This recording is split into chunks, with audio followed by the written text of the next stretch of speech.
శ్రీ గురుభ్యో నమః. శ్రీ మహాగణపతే నమః. రాబోతున్నటువంటి అక్టోబర్ 19 నుండి డిసెంబర్ 5వ తారీఖు వరకు గురువు అతిచార స్థితిలోకి ఆల్రెడీ గురు అతిచార స్థితిలోనే ఉన్నాడు ఈ యొక్క సంవత్సరంలోనే. అందుకనే మనం చూస్తున్నటువంటి ప్రకృతి వైపరీత్యాలు కానీ లేకుండా ఉంటే జరుగుతున్నటువంటి స్థితి కానీ రాబోతున్నటువంటి అక్టోబర్ 19వ తారీఖు నుండి డిసెంబర్ 5వ తారీఖు వరకు గురువు యొక్క మార్పు అనేది జరుగుతున్నది. గురువు అతిచార స్థితిలోకి అంటే 0.04 డిగ్రీస్ నుంచి తన యొక్క మార్పు అనేది 0.20కి మారాడు. ఆల్రెడీ 0.20లో నడుస్తున్నాడు. అంటే మిథునంలో ఉన్నటువంటి గురువు అలాగే 0.20 0.21 అట్లా ఫాస్ట్గా వెళ్తూ తర్వాత కొంచెం స్లో డౌన్ అవుతూ తన యొక్క మార్పు అనేది గతి అనేది మారుతున్నది. అంటే మిథునంలో నుంచి మారుతూ కర్కాటకంలోకి వెళ్తున్నాడు. కర్కాటకంలో ఉచ్చ స్థానంలోకి వెళ్తున్నాడు.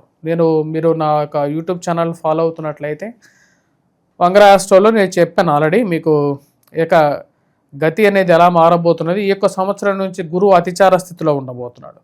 ఇక గురువు అతిచార స్థితి 8 సంవత్సరాల పాటు గురువు అతిచార స్థితిలో ఉంటున్నాడు అన్నమాట. గురువు అతిచార స్థితిలోకి వెళ్ళిన తర్వాత అంటే రాబోతున్నటువంటి అక్టోబర్ 19 నుంచి డిసెంబర్ 5వ తారీఖు వరకు గురువు ఇంకా స్పీడ్ మూమెంట్లోకి అంటే గురువు అక్టోబర్ 19లోకి తన యొక్క మార్పు కర్కాటకంలోకి వెళ్తాడు. డిసెంబర్ 5వ తారీఖు వరకు కర్కాటకంలో ఉంటాడు. డిసెంబర్ 5వ తారీఖు నుంచి మళ్ళీ వక్రగతిలో మళ్ళీ రెట్రోగ్రేడ్ మూమెంట్లో వక్రగతిలోకి మారి తిరిగి మళ్ళీ తన యొక్క స్థితి వచ్చేటప్పటికి మిథునంలోకి మళ్ళీ తిరిగి రావడం జరుగుతుంది అన్నమాట. ఇటువంటి గ్రహస్థితి రాబోతున్నటువంటి రోజులు ఎలా ఉంటుంది అనేది చూద్దాం. యాక్చువల్గా వక్రగతిలో వచ్చినప్పటికీ రెట్రోగ్రేడ్ మూమెంట్ అంటారు. మనకు గ్రహాల్లో వచ్చినప్పటికీ చారస్థితి అతిచార స్థితి అనేది ఉంటుంది.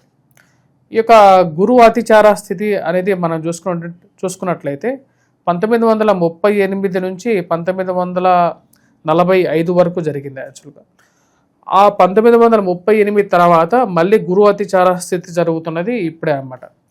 గురువు అతిచార స్థితి ఎప్పుడైతే జరుగుతుంటుందో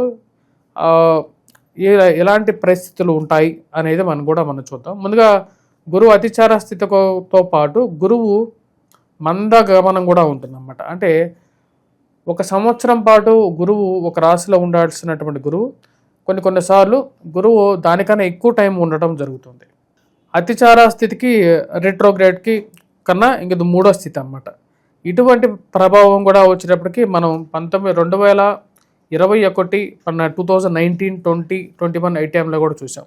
అప్పుడు మనకు లాక్డౌన్ జరిగింది. ఇప్పుడు గురువు అతిచార స్థితి అనేది స్టార్ట్ అయింది. గురువు అతిచార స్థితి జరుగుతున్నప్పుడు ఆర్థిక మాంద్యం అనేది ఉంటుంది. మనీ ఫ్లో అనేది డిఫరెంట్గా ఉంటుంది.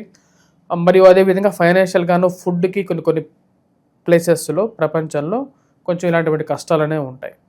వాటితో పాటు బంగారం రేట్ అనేది బాగా పెరగటం, ఎవరు ఎక్స్పెక్ట్ చేయలేనటువంటి రేట్ రావటం అనేది జరుగుతుంది. గురువు యొక్క ప్రభావం అనేది ప్రపంచం మీద ఉండటంతో పాటు ద్వాదశ రాశుల వారి మీద కూడా ఉంటుంది. ముఖ్యంగా గురువు వచ్చేటప్పటికీ విద్యా సంబంధితమైన విషయాల్లోనూ, గృహంలో కొనుక్కోవటంలోను, వాహనం కొనుక్కోవటంలోను, సెల్ఫ్ డ్రైవింగ్ విషయంలోను, మరియు అదేవిధంగా వైవాహిక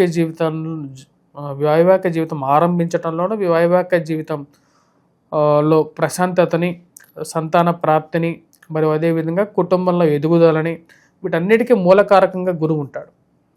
ఈ సంవత్సరం నుంచి రాబోతున్నటువంటి 8 సంవత్సరాల పాటు ఇక గురువు అతిచార స్థితిలో ఉన్నప్పుడు గురువు ఒక రాశిలో ఉండకుండా 2 రాశుల్లో ఉంటూ ఉంటాడనమాట. అటువంటి పరిస్థితి రాబోతున్నటువంటి 48 రోజుల పాటు 48 డేస్ ఉంటాడనమాట. అంటే మిథునం నుంచి కర్కాటకంలోకి వెళ్ళి కర్కాటకంలో 48 రోజులు ఉంటాడు. 48 రోజుల తర్వాత మళ్ళీ తిరిగి ఈ యొక్క కర్కాటకం నుండి మిథునంలోకి రావడం జరుగుతుందన్నమాట.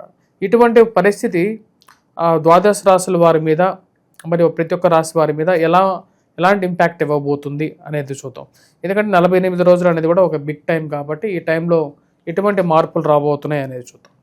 మీనరాశి వారికి ఇక గురుగ్రహ సంచారం అనేది యోగకారకమైనటువంటి ఫలితాలు ఇవ్వగలుగుతుంది. వృత్తిపరంగా వ్యాపార పరంగా అనుకూలంగా ఉంటుంది. నూతన ఉద్యోగ ప్రయత్న సంబంధితమైన వ్యవహారాల్లో అనుకూలంగా ఉంటుంది. ఇన్ని రోజులు పాషాఢమూర్తిగాను లోహమూర్తిగాను జన్మరాశి చతుర్థంలో సంచారం చేస్తున్నటువంటి గురువు అంటే జన్మరాశ్యాధిపతి అయినటువంటి గురువు చతుర్థంలో లోహమూర్తిగా ఉన్నాడు. రాబోతున్నటువంటి యొక్క గురువు అతిచార స్థితి ద్వారా గురువు తన యొక్క మార్పు అనేది ఉచ్చస్థితిలోకి పంచమంలోకి మారబోతున్నాడు. ఇది వయోవృద్ధులకు ఆరోగ్యపరంగానూ అనుకూలంగా ఉంటుంది. హెల్త్ రికవరీ అనేది బాగుంటుంది. మరియు అదేవిధంగా ఆరోగ్యపరంగానూ ముఖంలో వర్చస్సు అనేది కలిగా కనపడుతుంది. మానసికమైనటువంటి ప్రశాంతత అనేది పొందగలుగుతారు. చాలా రోజుల తర్వాత చేయాలనుకున్నటువంటి పని మీద నిబద్ధత అనేది కలిసి వస్తుంది. కుటుంబ అభివృద్ధి దశలోకి ప్రయాణించడం జరుగుతుంది. నూతన ఉద్యోగ అవకాశాల్లో పురోగతి అనేది ఉంటుంది. చేయాలనుకున్నటువంటి పని మీద పూర్తి కాన్సన్ట్రేట్తో ఉంటారు. ఆర్థిక అభివృద్ధి అనేది పొందగలుగుతారు. నూతన ఉద్యోగ అవకాశాలు అనేది లభించడం జరుగుతుంది. సంతాన ప్రాప్తి స్త్రీలకి లాభించగలుగుతుంది. సంతానంలో ఎదుగుదల అనేది లాభించే విధంగా ఉంటుంది. వివాహ ప్రయత్న సంబంధితమైన విషయాల్లో కూడా ఈ రాశిలో ఉండేటువంటి వారికి సానుకూలమైనటువంటి ఫలితాలుగానే చెప్పచ్చు. సంతాన ప్రాప్తితో పాటు వివాహ ప్రయత్న సంబంధితమైన విషయాలు ఈ రాశిలో ఉండేటువంటి వారికి బాగా యోగించగలుగుతాయి. అనుకున్నటువంటివి కొన్ని విషయాల్లో పూర్తిగా ససంపూర్ణంగా కంప్లీట్ చేయగలుగుతారు. ఫైనాన్షియల్గా కొంచెం రికవరీ అనేది బెటర్గా ఉంటుంది. మానసిక చింత జన్మరాశిలో ఉండేటువంటి శని బాధిస్తున్నప్పటికీ కూడా ఈ రాశిలో ఉండేటువంటి వారు వృత్తిపరంగా కొంచెం అనుకూలంగా ఒక గాడిని పడటానికి ఇది సరైనటువంటి సమయంగా గోచరిస్తున్నది. ఉన్నటువంటి ఆర్థికమైనటువంటి భయాలు, ఉద్యోగపరమైనటువంటి స్ట్రెస్ ఈ రెండు వేధిస్తున్నప్పటికీ కూడా ఈ రాశిలో ఉండేటువంటి వారికి ఈ యొక్క గురువు యొక్క పంచమంలోకి సంచారం చేయటం అనేది కొంచెం ఆర్థికంగా నిలదొక్కుకోవటానికి కొన్ని అవకాశాలని కల్పించడం అనేది జరుగుతుంది. గురువు యొక్క స్థితి, గురువు ఉచ్చ స్థానంలో పంచమంలో ఉచ్చ స్థానంలో ఉన్నాడు. ఇది పిల్లల యొక్క ఎదుగుదలను పూర్తిగా సూచిస్తూ ఉన్నది. పిల్లలు మంచి పేరు ప్రఖ్యాతులు సాధించడం, వారు మంచి అనుకున్న దానికన్నా ఒక మంచి ప్రెస్టీజియస్ యూనివర్సిటీస్లో సీట్లు పొందడం, అది మానసికమైనటువంటి సంతృప్తికి గల కారకంగా ఉంటుంది. వాటితో పాటు ఈ రాశిలో ఉండేటువంటి వ్యాపారస్తులకి, ముఖ్యంగా బంగారం వ్యాపారం చేసేటువంటి వారు, స్కూల్ బిజినెస్ వ్యాపారం చేసేటువంటి వారు, హోటల్ బిజినెస్ చేసేటువంటి వారికి పూర్తి యోగాన్ని ఇవ్వగలిగేటువంటి స్థితిలోకి ఒక గురువు ఉచ్చ స్థితిలో ఉన్నాడు. రాయాలనుకున్నటువంటి పుస్తకాల ముద్రణ చేసేటువంటి వారు, పుస్తక వ్యాపారం మీడియేటర్ చేసేటువంటి వారు, డిస్ట్రిబ్యూటర్ చేసేటువంటి వారు, స్కూల్ మేనేజ్మెంట్స్కి వీరందరికీ కూడా యోగాన్ని ఇవ్వగలుగుతుంది. వాటితో పాటు ఎవరైతే హౌసింగ్ కన్స్ట్రక్షన్ చేసి అమ్మేటువంటి వారు ఎవరైతే ఉంటారో వారికి కూడా అనుకూలమైనటువంటి ఫలితాలు అనేది పొందగలుగుతారు. చేయాలనుకున్నటువంటి పని మీద పూర్తి అనుకూలంగా ఉంటారు. మరియు అదేవిధంగా స్కూల్ మేనేజ్మెంట్స్ వారికి కూడా అనుకూలమైనటువంటి ఫలితాలు పొందగలుగుతారు. రాశిలో ఉండేటువంటి వారు ఉద్యోగస్తులు అనుకూలమైనటువంటి ఫలితాలు అనేది పొందగలుగుతారు. చేయాలనుకున్నటువంటి పని మీద పూర్తి నిబద్ధత మీద ఉంటారు.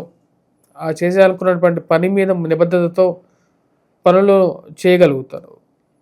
ఉద్యోగపరంగా ప్రమోషన్స్, ఇంక్రిమెంట్స్ గురించి ఎక్కువగా ఆలోచిస్తారు. కొన్ని అవకాశాలు దగ్గరికి రావడం జరుగుతుంది. వాటిని తీసుకోవాలా వద్దా అనేటువంటి ఒక మీమాంసలో ఆలోచన అనేది కలుగుతూ ఉంటుంది.